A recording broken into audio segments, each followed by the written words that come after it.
2024 সালের জানুয়ারি মাসের দিকে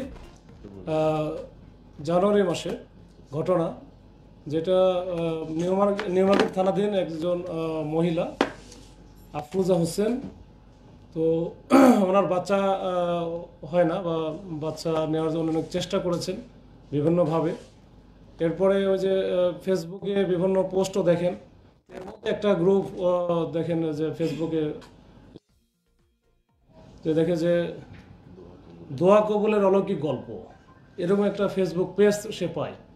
ওই পেজে আবার একটা পোস্ট দেওয়া ছিল, সেই পোস্টটা ছিল এরকম যে তদবির রুকায়া, যে যেখানে একজন এরকম বাচ্চা হয় না এরকম একজন মা আর কি, সেখানে পোস্ট দিয়েছে যে তার এই বিভিন্ন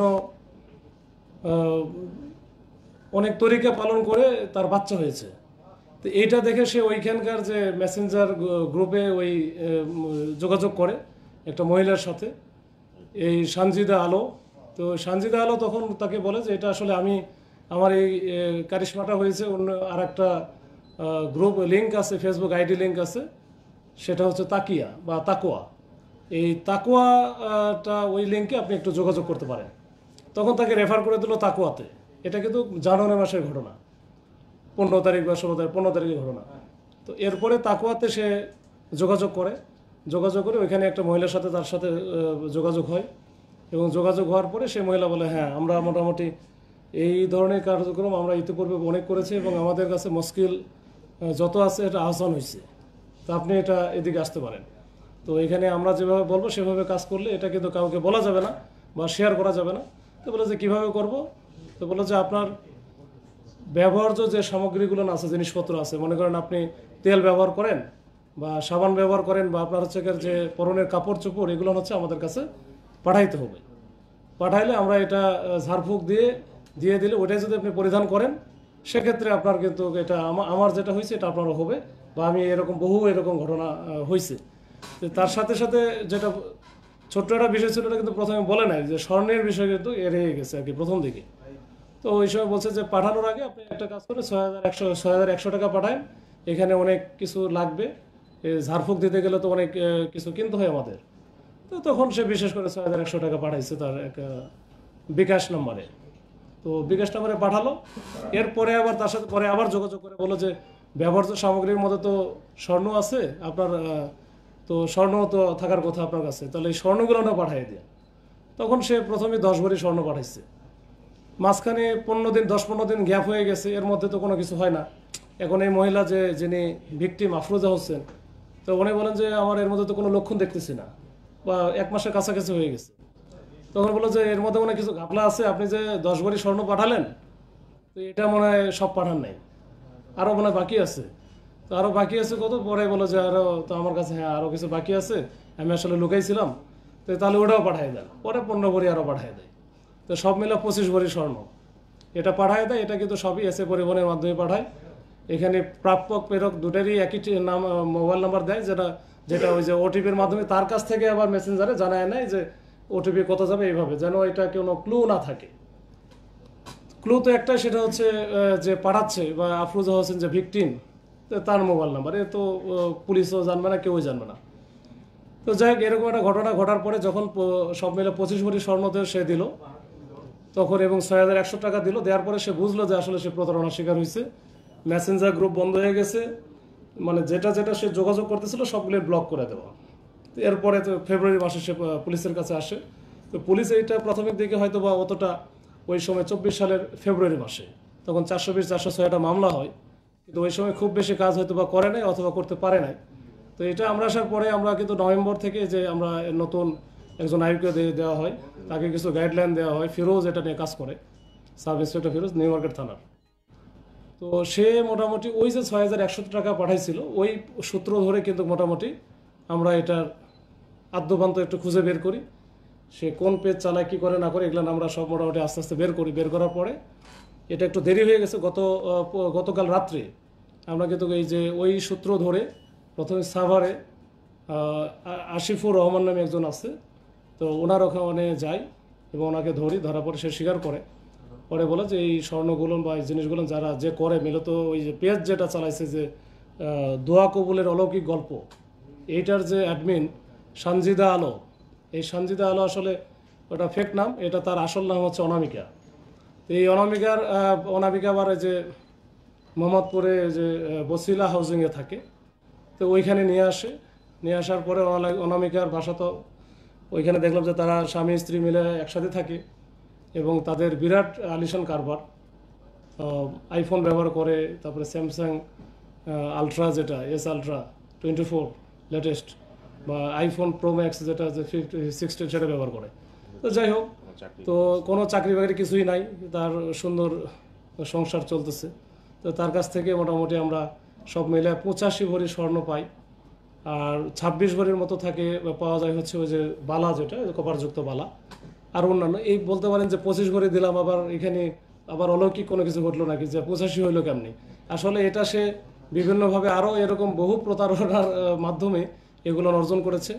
তো এটা ব্রিফিং করার আসলে উদ্দেশ্য হচ্ছে আমরা যে বিপুল পরিমাণে যে এই যে স্বর্ণ অলঙ্কার যে আমরা উদ্ধার করলাম, বা এর সাথে টাকা পয়সা, নগদ টাকা 3.5 লাখ টাকার মতো ছিল,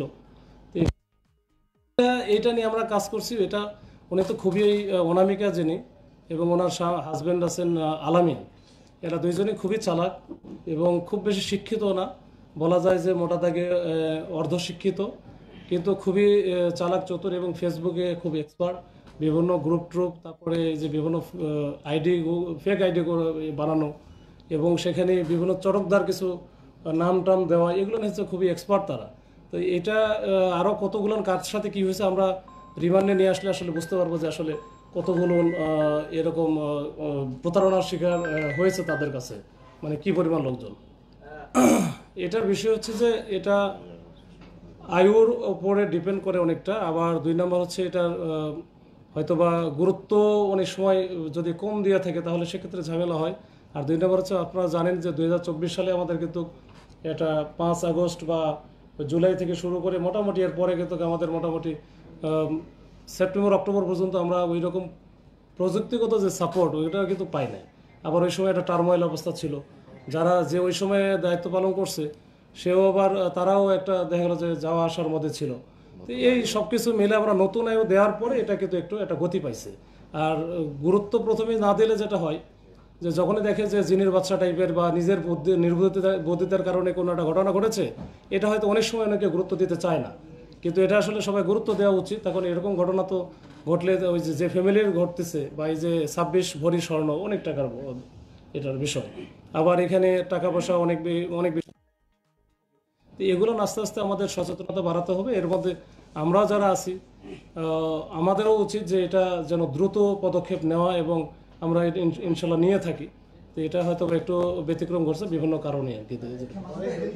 অনামিকা যার কথা বললেন, তাকে গ্রেফতারের পর আসলে এই ধরনের চক্র একাধিক পেজ ব্যবহার করে সংঘবদ্ধ একটা চক্র কাজ করে, এই যে টেলিগ্রাম থেকে শুরু করে সব মাধ্যমে এদের একটা আধিপত্য আছে। আসলে তদন্তে কি প্রাথমিক তদন্তে বা জিজ্ঞাসাবাদে এটা কেবল আমরা এই যে গত রাতে আমরা কিন্তু মানে ভোরের দিকে শেষ করেছি, তো আমরা এটা আবার 24 ঘন্টা পার হয়ে যাবে, ওই জন্য কিন্তু আমরা তাড়াতাড়ি করে এটা এই যেটা করা আমরা এই রিমান্ডে নিয়ে আসলে এটা মোটামুটি একটু আদ্যপান্ত আমরা আসলে আদ্যপান্ত যা আছে আমরা থরলি ইনভেস্টিগেশন করব। আর কোনো যদি আপডেট থাকে এর মধ্যে জুয়েলারি কিছু বিষয় আছে, এগুলো পরে বলতেছি, এটা আমরা হয়তো বা আর একটু আপডেট থাকলে আপনাদের দিব ইনশাআল্লাহ।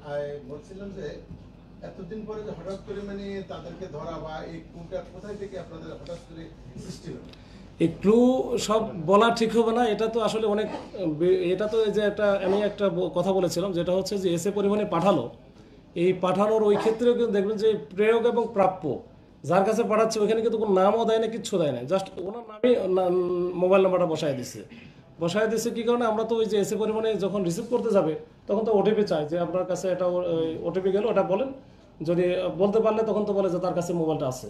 সে ওই মেসেঞ্জারে কিন্তু যোগাযোগ করতেছে, যখন ওটিপি চাচ্ছে তখন কিন্তু ওইখানেই বলে দেয়, ওই যে পাঠালো আফরোজা হোসেন, ওনার কাছে কিন্তু মেসেঞ্জার থেকে সে নিয়ে নিছে যে ওটিপি হচ্ছে 2345 বা এরকম।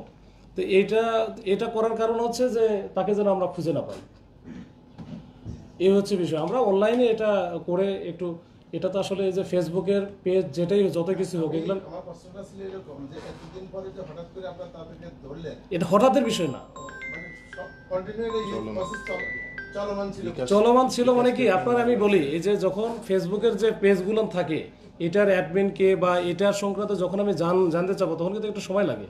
এটা আমাদেরকে ওই রিপ্লাই নিতে হয়, বারবার হচ্ছে কি এটা দিতে চায় না। তো যখন দেখো আমরা কনভিন্সড করতে পারি যে এটা আসলে হচ্ছে কি তারা ক্রিমিনাল অ্যাক্টিভিটিস আছে বা সেক্সুয়াল হ্যারাসমেন্ট আছে, উইমেন হ্যারাসমেন্ট আছে, তখন সেক্ষেত্রে ফেসবুক অথরিটি আমাদেরকে তথ্য দেয়। তো এটা সময় লাগে একটু।